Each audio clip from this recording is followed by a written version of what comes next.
Assalamualaikum dan salam sejahtera kepada pensyarah kami Dr. Nurhanim Saadah binti Abdullah.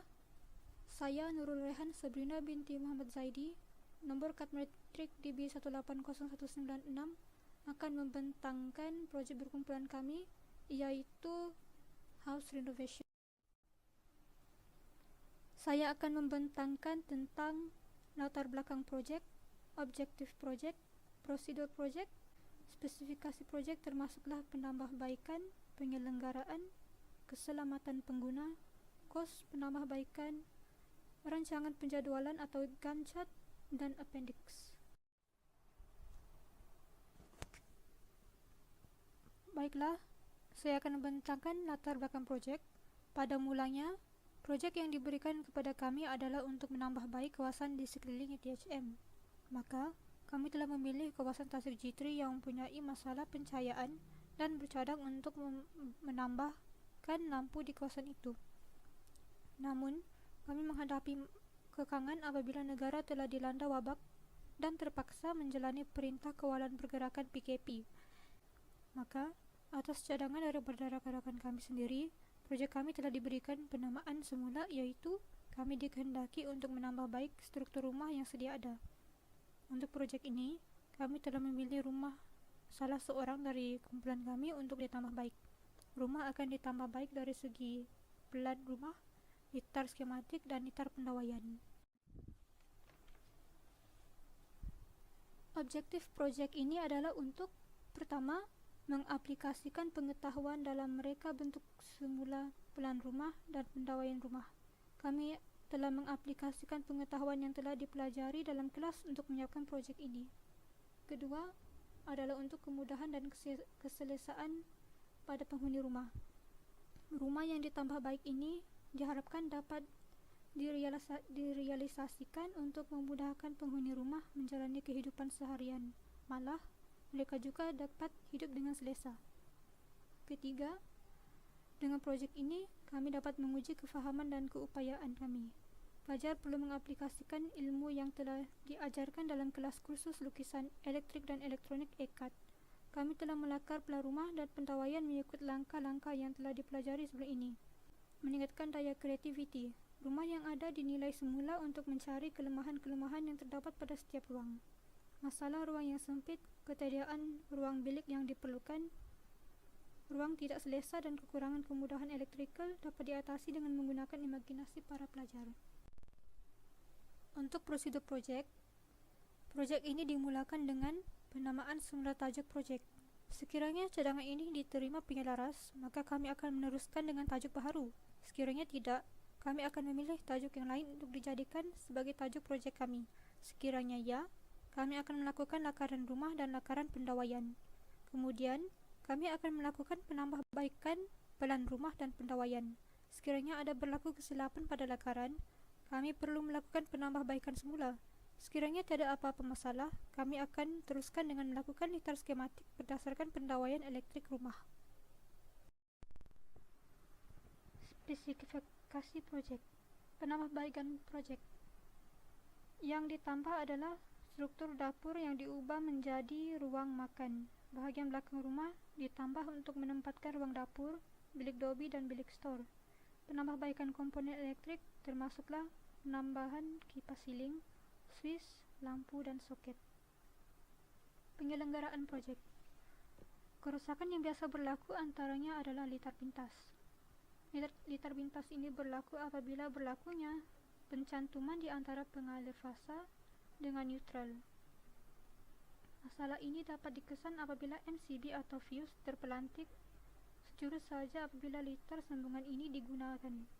Puncanya adalah penebat kabel koyak, penebat cair, benda asing yang berada di dalam litar, dan kerusakan pada alat perkakasan dan aksesori elektrik itu sendiri. Litar bocor ke bumi berlaku apabila terdapat arus bocor daripada pemasangan pendawaian yang membawa arus elektrik ke bumi. Masalah ini dapat dikenal pasti apabila komponen ELCB yang berada di dalam peti agihan terputus apabila dihidupkan. Antara puncanya adalah kabel tersepit, kerusakan terminal alat elektrik, dan benda asing. Litar buka pula berlaku apabila tidak ada sambungan litar daripada bekalan ke beban. Puncanya adalah kabel putus, sambungan pada terminal tertanggal, dan kerusakan pada pemutus litar dalam peti agihan. Keselamatan pengguna. Untuk menjamin keselamatan penghuni rumah, kerusakan pada pendawaian perlulah dikesan dengan lebih awal. Sekiranya penghuni rumah sedar berlakunya litar pintas, LCB yang sering terpelantik menunjukkan litar bocor ke bumi, dan switch atau soket yang tidak berfungsi pula menunjukkan litar buka, pengguna perlulah menghubungi juru teknik yang bertauliah untuk melakukan pemeriksaan dengan lebih teliti. Seterusnya adalah cost project. Cost project dikira untuk bahagian struktur rumah yang ditambah dan komponen elektrik dalam peti agihan. Diingatkan bahawa jumlah luas dan panjang wayar adalah sekadar anggaran. Apabila dikira, jumlah struktur untuk penambahbaikan rumah adalah Rp6.330.75. Untuk komponen dalam peti agihan pula, jumlah keseluruhan adalah Rp771.90. Sekiranya dua jumlah ini ditambah, maka keseluruhan kos penambahbaikan ini adalah sebanyak Rp7.102.65. Ini adalah lakaran projek yang dilukis secara kasar. Sekarang saya akan bentangkan tentang rancangan penjadwalan atau Gantt chart. Jadi projek ini dimulakan pada bulan Februari. Selepas saja kami mendapat kertas arahan, pada 22 Februari kami mula berbincang tentang ketiadaan lampu di beberapa tempat di dalam kampus. Jadi kami fokus kepada beberapa tempat, yaitu Tasik G3, Dewan G3, dan Makmal FKMP dan FKI lama. Pada 28 Februari pula, kami bercadang untuk berjumpa dengan juru teknik untuk bertanyakan masalah-masalah yang berlaku di sekeliling kampus ITHM. Pada bulan Mac, bermula pada 3 Mac 2020, kami diberikan kelonggaran oleh pensyarah untuk meluaskan skop tempat yang memerlukan penyelesaian masalah. Kami mula melihat kawasan di sekeliling Parit Raja yang berpotensi menghadapi masalah. Pada 4 Mac pula, kami mengumpulkan data tentang hasil perbincangan kami tentang pemilihan lokasi dan penyelesaian serta minit mesyuarat. Kami mempunyai dua pilihan, iaitu untuk melakukan penambahbaikan pada Tasik G3 atau Walmart. Pensyarah memilih Tasik G3. 9 Mac pula kami menambahbaik Gantt chart dan senarai tugas. 11 Mac pula kami mengemas Gantt chart sekali lagi dan membuat carta aliran projek.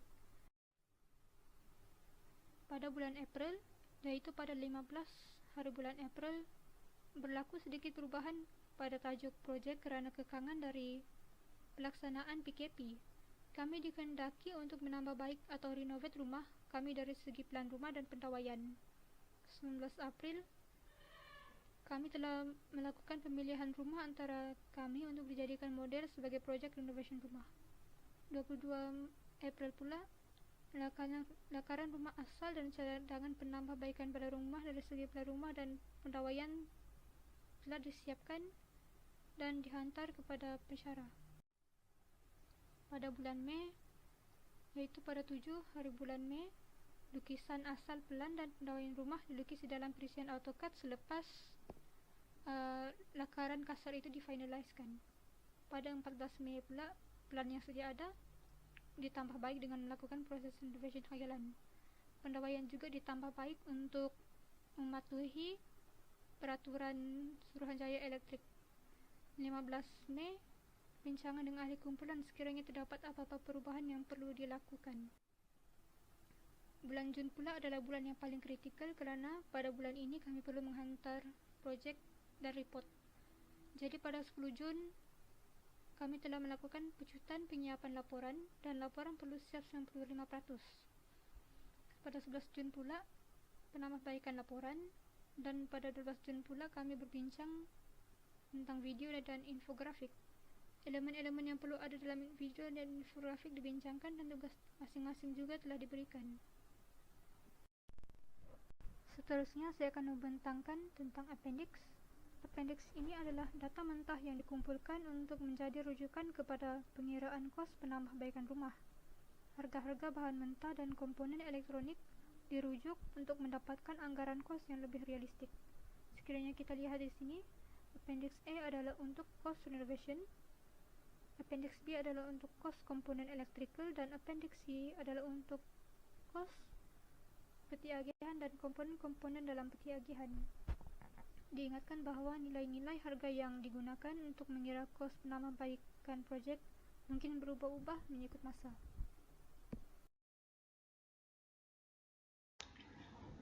Assalamualaikum warahmatullahi wabarakatuh. Nama saya Muhammad Latif bin Abdul Aziz, bernombor metrik DB180177.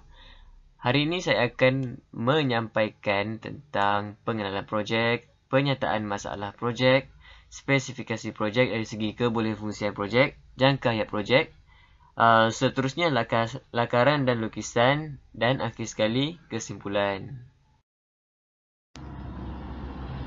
Pentingnya memahami pelah lantai, lita skematik dan juga lita pendawaian. Sebagaimana yang kita tahu, pelah lantai itu ialah pandangan keratan bangunan melalui satah pemotongan. Biasanya 1 meter dari aras lantai. Pelah lantai ini biasanya ditunjukkan ruang-ruang dalam bangunan beserta simbol piawai bagi dinding, pintu, tingkap dan sebagainya. Okay, untuk lita skematik, apa yang kita faham ialah dia berada dalam peti agihan. Sebelum membuat lita skematik, seorang itu perlulah membuat pengiraan faktor kepelbagaian, iaitu untuk menentukan arus maksimum beban serta had beban dalam satu cabang MCB lah. Okay, dari situ saiz kabel, saiz fuse dan juga kadar pemutus arus dapat ditentukan supaya lita peti agihan ni dihasilkan selamat kepada pengguna. Hal ini boleh disebabkan lita skematik dapat menunjukkan setiap beban bahan dan juga agihan sesuatu lita berdasarkan tahap arus setiap komponen. Seterusnya lita pendawaian, iaitu rajah perancangan sesuatu pendawaian dalam sebuah bangunan. Tujuannya apa? Tujuannya untuk memastikan keberadaan beban dan suis serta soket keluaran dalam sebuah bangunan. Biasanya dalam lita pendawaian ini, garisan wire yang digunakan perlu dibezakan dengan garisan dinding, pelah lantai agar tidak mudah pembaca terkeliru. Lita ini amalah penting ya untuk juruteknik melihat aliran arus dari kotak agihan kepada setiap komponen yang ada di kediaman. Penyataan masalah untuk projek penambahbaikan rumah ini ialah kami dapati penghuni tidak selesa, kemudahan tidak mencukupi dan juga keselamatan. Penghuni tidak selesa mengapa? Kerana struktur rumah yang pada asalnya ialah dapur dibangunkan pada sebelah ruang tamu, sedangkan ruang tamu itu merupakan ruang untuk sisi keluarga menjalinkan kasih sayang dan keakraban antara satu sama lain. Oleh itu, penambahbaikan dapur dari segi pembangunan dinding adalah penting untuk mengelakkan kesan daripada kegiatan memasak seperti aroma cili dan asap berhubung dengan penghuni rumah. Okey, kemudahan tidak mencukupi. Kemudahan apa tu? Iaitu ruang dobi. Ruang dobi ini amatlah diperlukan untuk melakukan proses cucian yang selesa dan juga menyebabkan kos. Kenapa menyebabkan kos? Hal ini berkait rapat dengan penghuni yang kerap mencuci pakaian di pusat dobi yang disediakan di sekitar bandar. Jadinya kalaulah ada ruang lobi dapat menjimatkan kos dan juga menjimatkan masa. Keselamatan. Bagi rumah ini tidak ada bilik store sebagai ruang penyimpanan barang-barang yang dianggap penggunaannya pada masa tertentu. Sebagai contoh, alat sukan seperti set golf, meja pingpong dan alatan berkebun, iaitu mesin rumput dan juga cangkul lah boleh kata. Jadinya jika penyimpanan tidak teratur akan membahayakan kepada penghuni serta dapat mengelakkan perkara yang tidak diingin berlaku seperti kecurian. Pembangunan stor ini juga dapat mengekalkan kekemasan dan juga keceriaan di dalam rumah.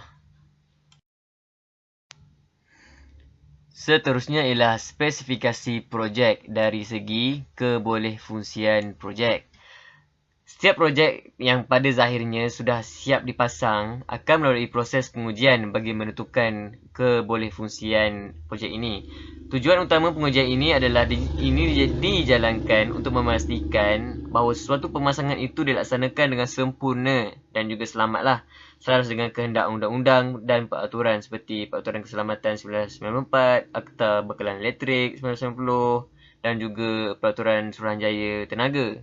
Okey, pengujian keselamatan dari segi mata kasar kita dapat tengok iaitu sambungan pengalir ketat dan baik, pengenalan dan kod warna kabel betul, pemilihan saiz kabel betul dan juga keadaan fizikal peranti dan juga kelengkapan dalam keadaan baik dan juga selamat. Maksudnya tidak reput, tidak pecah dan juga tidak sempurna lah.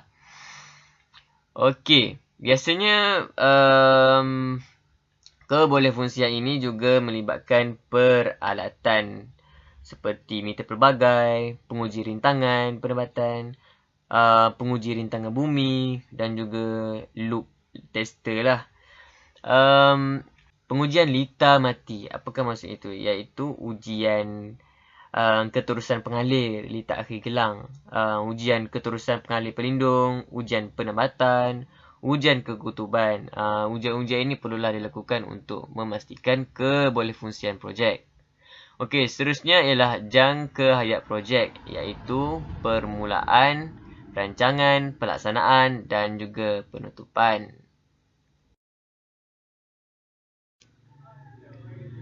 Seterusnya ialah lukisan projek. Apa yang kita dapat lihat di sini ialah pelan projek asal dan juga pelan projek ubah suai.